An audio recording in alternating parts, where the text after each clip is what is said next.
ذرا غور سے سنیے گا اس واقعے کو، ہماری ماں بہنیں بھی اس واقعے کو سنیں، ان کے مطلب کا یہ واقعہ ہے، بہت زبردست ان کو اس سے ایک علمی فائدہ ہوگا۔ ذرا غور کیجئے، حضرت عثمان کے پاس ایک صحابی آتے ہیں اور کہتے ہیں کہ امیر المومنین میری شادی کو ابھی 6 مہینہ ہوا ہے، میری شادی کو ابھی 6 مہینہ ہوا ہے۔ آپ لوگ بیٹھ جائیے، آج تو اتنی بھیڑ بھی نہیں ہے کہ آپ لوگ کھڑے ہو کے دوسروں کو ڈسٹرب کر رہے ہیں، پیچھے سے آوازیں آ رہی ہیں، بیٹھ جائیے۔ جہاں 40 50 60 ہزار ہوں تو وہاں کنٹرول سے باہر ہوتے ہیں، آپ تو اتنے ہیں بھی نہیں، بیٹھ جائیے۔ اے امیر المومنین سنیے ذرا اس واقعے کو، میری شادی کو ابھی 6 ہی مہینہ ہوا ہے اور میری بیوی نے 6 مہینے کے بعد ایک بچے کو پیدا کیا ہے۔ سمجھدار لوگ ہیں آپ، اچھی طریقے سے سمجھ رہے ہوں گے اس صحابی کے پوچھنے کا مقصد کیا ہے۔ امیر المومنین کیا کوئی عورت شادی کے 6 مہینے کے بعد بھی بچہ پیدا کر سکتی ہے؟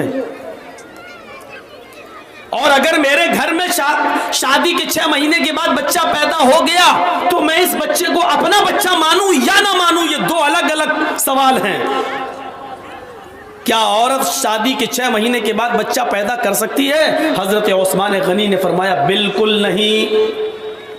کہا امیر المومنین لیکن میرے گھر میں شادی کے 6 مہینے کے بعد بچہ پیدا ہوا ہے، اس بچے کو میں کیا درجہ دوں، اپنا بچہ یا وہ ناجائز بچہ؟ تو حضرت عثمان غنی کیا کہتے ہیں؟ وہ بچہ ناجائز ہے، غلط ہے، اس لیے کہ شادی کے 9 مہینے کے بعد بچہ پیدا ہونا چاہیے کم سے کم۔ پیٹ میں اس کی 9 مہینے کا بچہ، 6 مہینے کا بچہ کیسے پیدا ہو سکتا ہے؟ یہ تو غلط ہے۔ اتفاق دیکھیے، حافظ احمد ابن حجر الاسقلانی رحمت اللہ علیہ لکھتے ہیں کہ یہ جمعرات کا دن تھا، فتح الباری میں یہ جمعرات کا دن تھا، اور اس آدمی نے یہ سوال کیا، حضرت عثمان غنی نے کہا نہیں تمہاری بیوی بدچلن ہے، اس کا مطلب یہ کہ شادی سے پہلے اس نے کہیں ناجائز تعلق قائم کیا تھا۔ اور صبح ہوتے ہی ہوئے جب جمعہ کا دن آیا تو جمعے کے دن حضرت عثمان غنی نے خطبہ دیا جمعہ کا، اور اس خطبے کے اندر اس صحابی کو جو سامنے بیٹھے تھے فرمایا کہ تمہاری بیوی بدچلن ہے، اور اگلے جمعے کو، نیکسٹ آنے والے جمعے کو تمہاری بیوی کو پتھروں سے مار مار کے سنسار کیا جائے گا، زناکار عورت کو سینے کے برابر گاڑ گاڑ کر زمین پر پتھروں سے مار مار کے اس کو ختم کر دیا جائے گا، کیونکہ تمہاری بیوی نے 6 مہینے کے بعد 6 مہینے کے اندر بچہ پیدا کیا ہے۔ حضرت عثمان غنی رضی اللہ تعالیٰ عنہ جب منبر سے اترتے ہیں اور نماز ادا کرتے ہیں، نماز جمعہ پڑھاتے ہیں، اسی مسجد کے اندر حضرت علی بھی موجود ہیں۔ اب دیکھیے اختلاف، 2 صحابی کا اختلاف۔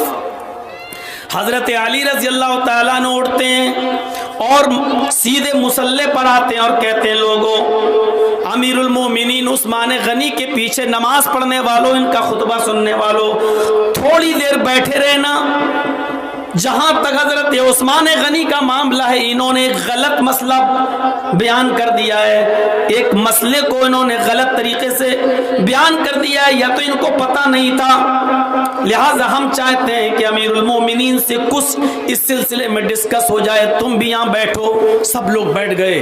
حضرت عثمان نے ایک شخص کو یہ حکم دیا کہ اس کی بیوی کو اگلے جمعے میں لایا جائے گا اور اس کو قتل کر دیا جائے گا، پتھروں سے مارا جائے گا، کیونکہ 6 مہینے میں اگر بچہ پیدا کر رہی ہے تو اس کا مطلب وہ پہلے سے گڑبڑ ہے، اس سے زنا کا صدور ہوا ہے۔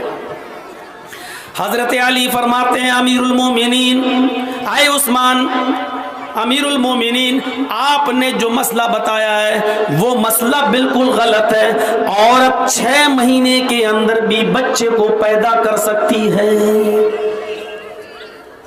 حضرت عثمان غنی اٹھتے ہیں اور کہتے ہیں کہ اے علی، یہاں من مانی نہیں چلے گی کہ تم نے جو کہہ دیا مان لیا، ہم اور تم دونوں دلیل کے محتاج ہیں۔ اللہ کے نبی کے زمانے میں کیا کبھی ایسا کوئی کیس آیا؟ کیا اللہ کے نبی صلی اللہ علیہ وسلم نے کبھی کسی 6 مہینے میں ہونے والے بچے کو اس کے باپ کو حکم دیا ہو کہ اس کو اپنا بیٹا مانو؟ ایسا کوئی واقعہ پیش آیا؟ کیا قرآن میں کوئی دلیل ہے؟ حدیث میں کوئی دلیل ہے؟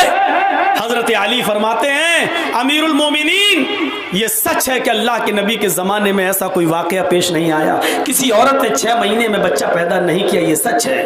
کیا اللہ کے رسول نے 6 مہینے میں پیدا ہونے والے بچے کو اپنا باپ کا بچہ مانا؟ فرمایا یہ بھی سچ ہے، جب پیدا ہی نہیں ہوا نبی کے زمانے میں تو آپ کیوں اپنائیں گے؟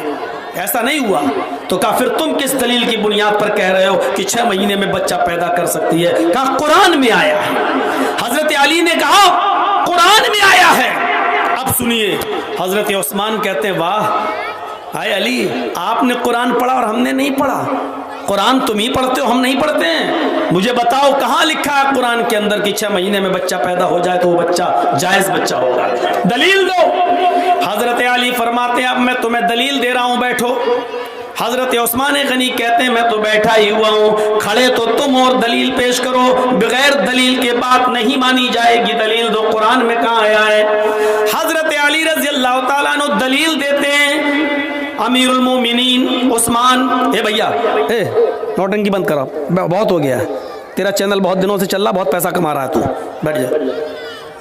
کتنی دیر ہو گئی اور ابھی تک سیٹنگ نہیں بنا پایا یہ اپنا؟ اتنی دیر میں تو لڑکی سیٹنگ ہو کے بھاگ جاتی ہے۔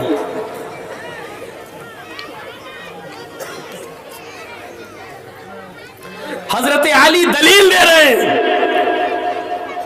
امیر المومنین سنیے، والوالدات یرضعن اولادہن حولین کاملین۔